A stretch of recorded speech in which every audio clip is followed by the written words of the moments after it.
Welcome to this emotional and inspiring story.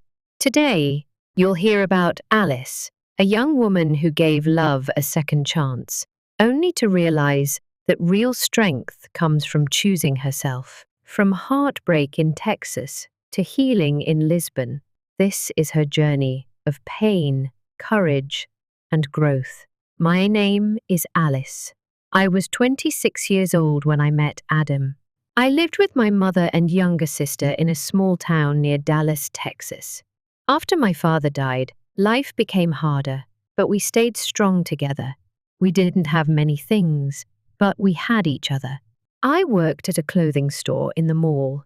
The job was not exciting, but it helped us pay bills. I came home tired most nights, but I still laughed with my sister while we made dinner. One Saturday afternoon, my cousin Maria got married. The wedding was in a big hall with music, flowers, and happy people. Everyone was dancing, smiling, and eating good food.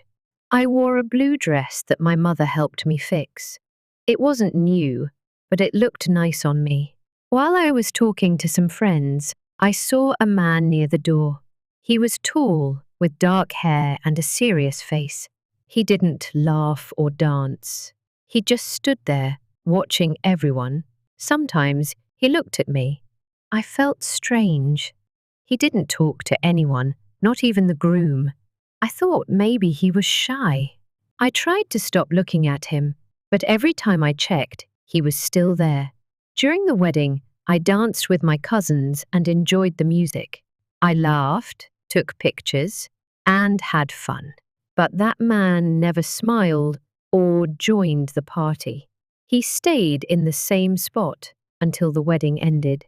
2 days later, I got a message on my phone. It said, "Hi, I saw you at the wedding. Can we talk?" I felt confused. I asked, "Who is this?" He answered, "I'm the man from the wedding. You wore a blue dress. You looked beautiful." I was shocked. How did he get my number? He said, "I asked your cousin Maria. I hope that's okay." I didn't know what to say. I wasn't sure if I should reply, but I was curious. No stranger had ever talked to me like that before. So I wrote back, "Okay, we can talk." That's how it started. His name was Adam. He said he was 32 years old and worked in a real estate office, helping people buy homes.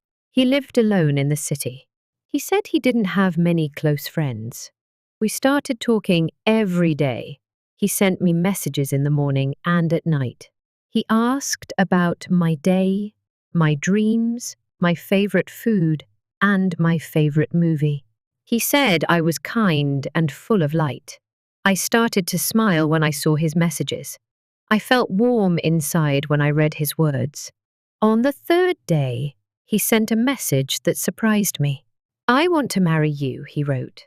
"I see you in my future." I didn't know what to say. We had only talked for a few days. I wrote back, "You don't really know me." He said, "I know what I feel. It's strong.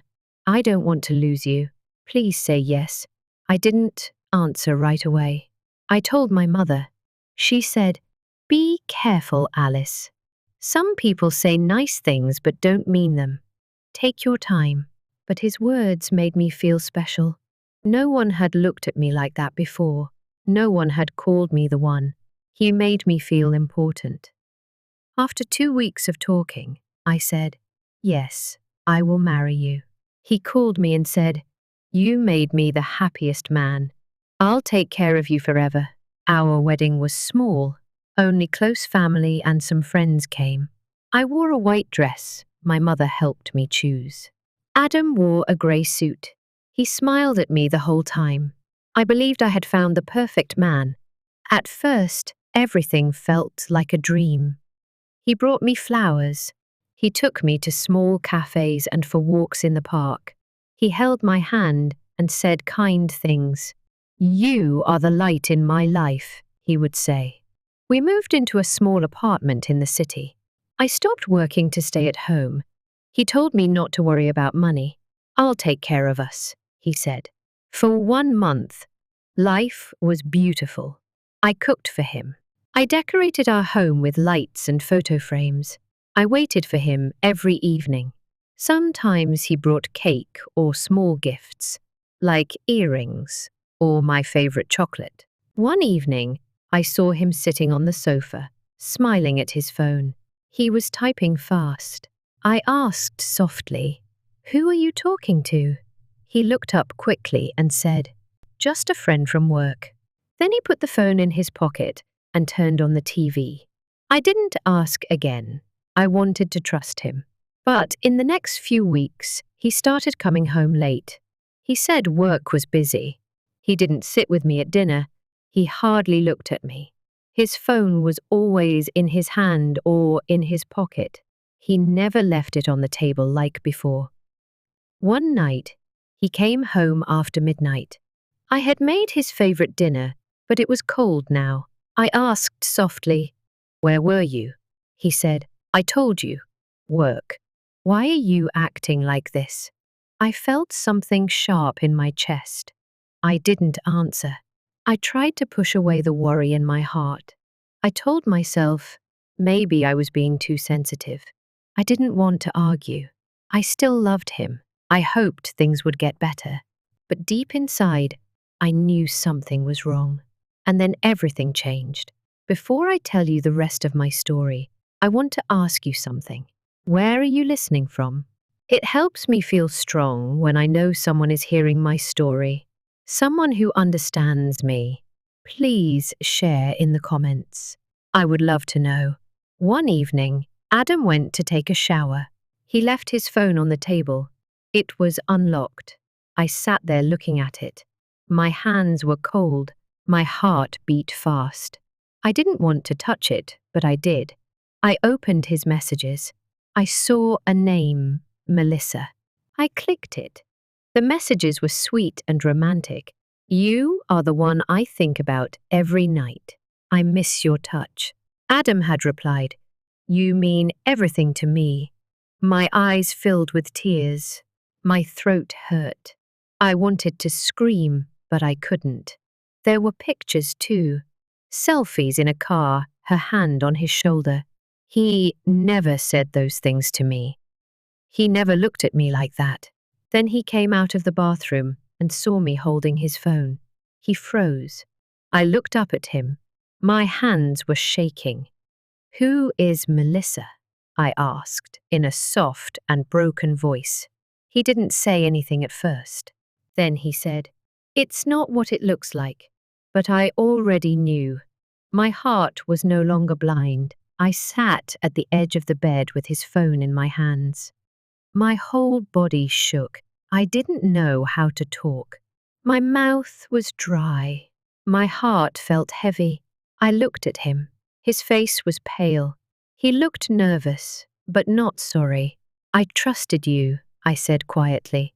"You told me I was the only one. Why did you lie?" He looked away. "I made a mistake, Alice. Please. It didn't mean anything." "Didn't mean anything?" I asked. "You called her your everything. You sent her messages every day. You gave her the love I thought was mine." He stepped closer, but I moved away. "I'm sorry," he said again. "Please forgive me. I will stop talking to her. I promise. Just give me one more chance." I didn't answer. I couldn't. I walked to the bedroom and locked the door. I cried all night. I couldn't sleep.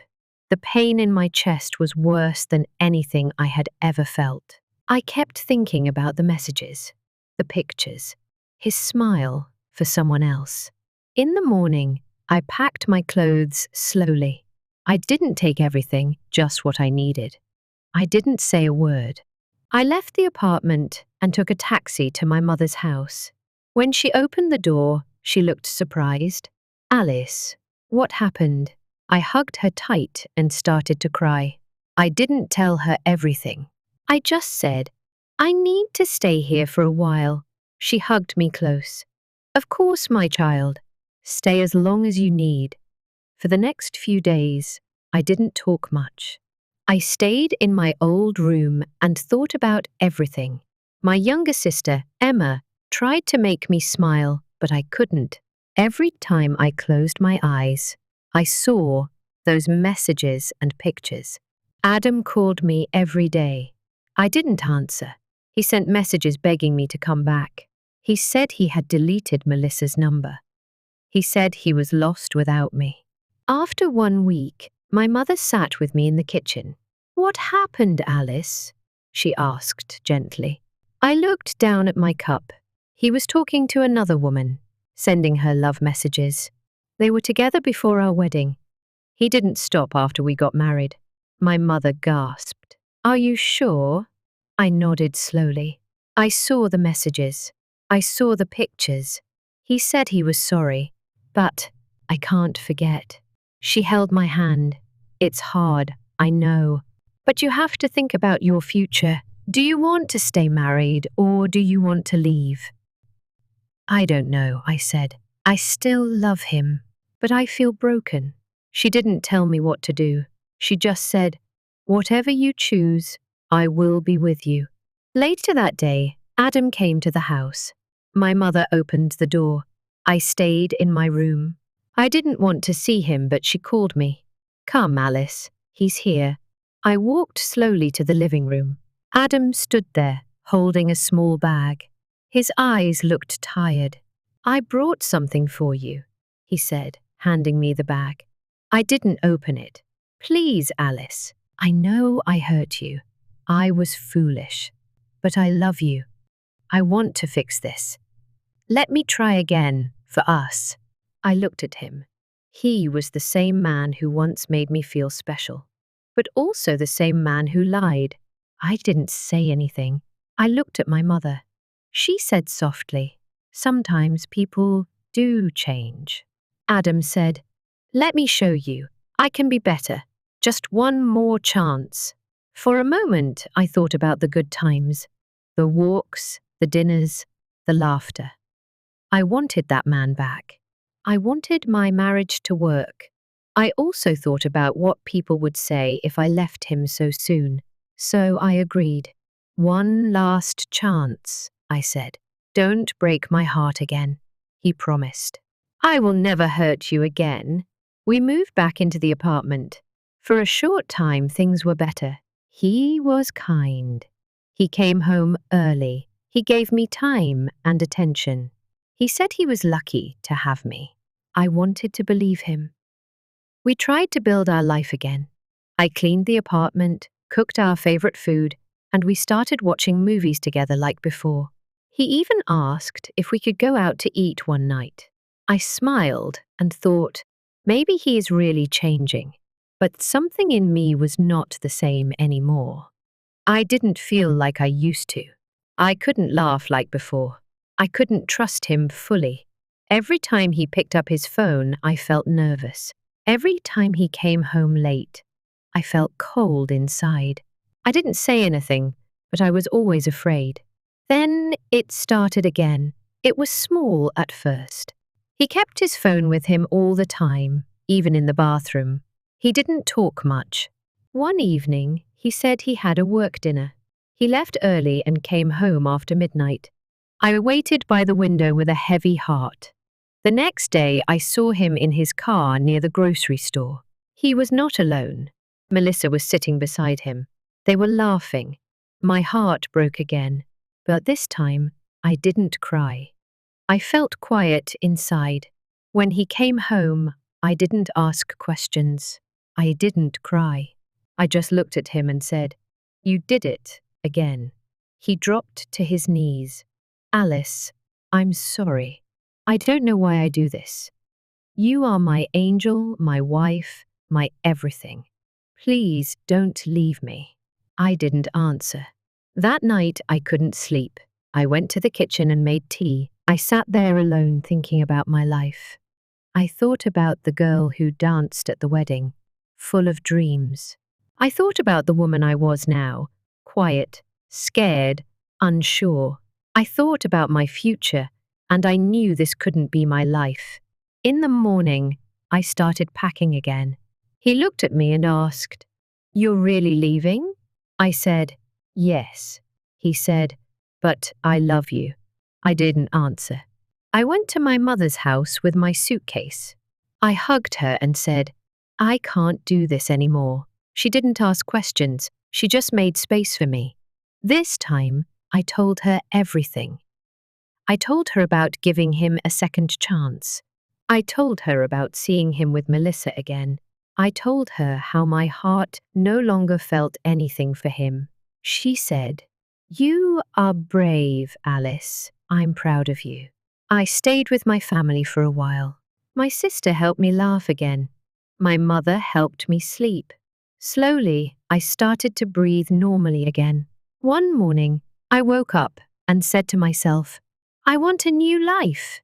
That's when I made the biggest choice of my life. I stood in front of the mirror, holding a passport. It felt strange. A few months ago, I was crying on the floor of a small apartment. Now, I was ready to leave everything behind. After I left Adam the second time, I stayed with my mother and sister. I felt empty, but also calm.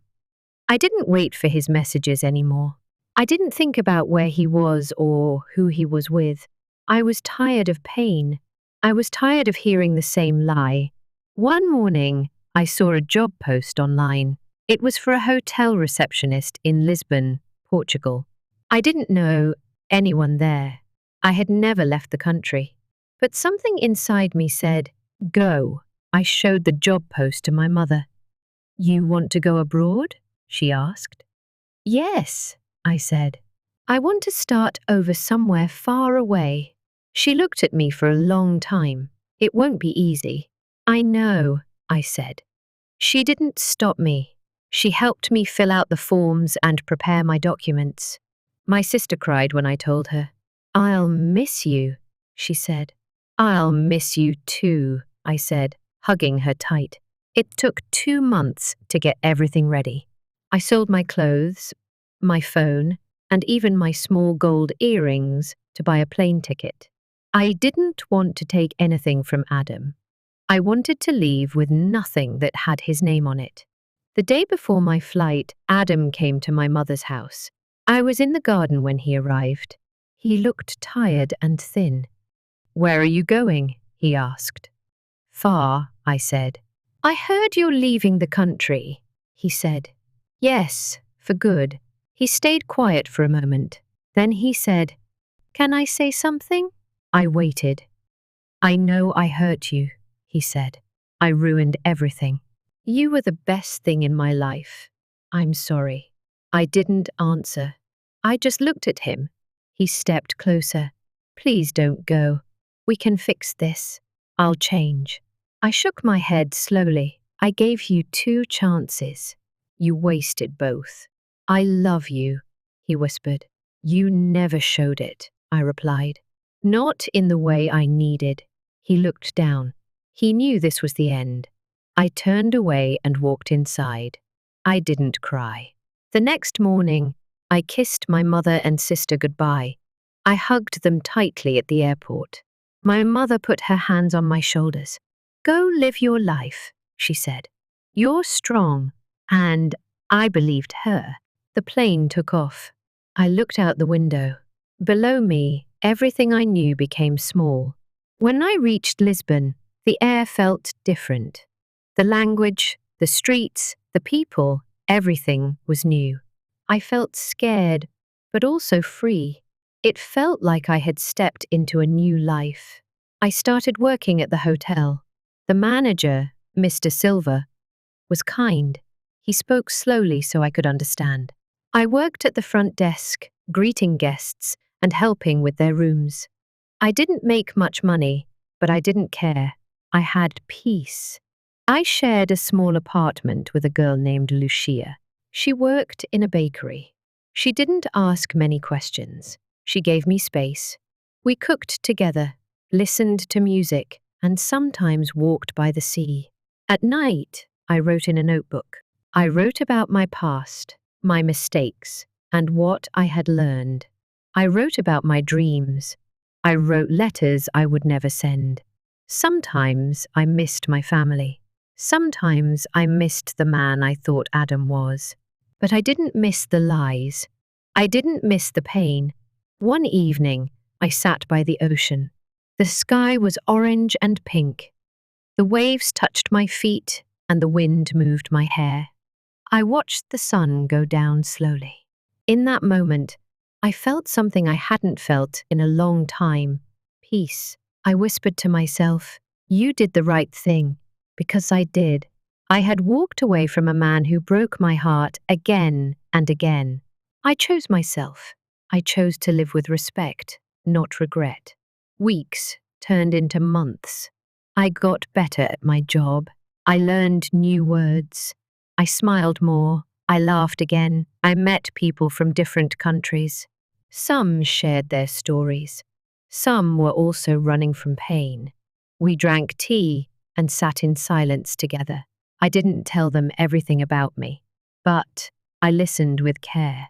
Lucia once said, "You look strong, Alice." I smiled and said, "I wasn't always, but now you are," she said. And she was right. One day, I walked past a flower shop. I stopped and bought myself a rose. Not because it was a special day, but because I was learning to love myself again. That night, I put the rose in a glass and placed it near the window. It was just one small flower, but it meant everything. It meant I was alive. It meant I was free. It meant I was healing. I looked at the sky and said, "Thank you." If this story touched your heart, please don't forget to like, leave a comment, and share this video with someone who needs hope. More real, emotional, and inspiring stories are coming soon, so make sure to subscribe and turn on the notification bell. You are not alone. Your story matters. Keep going.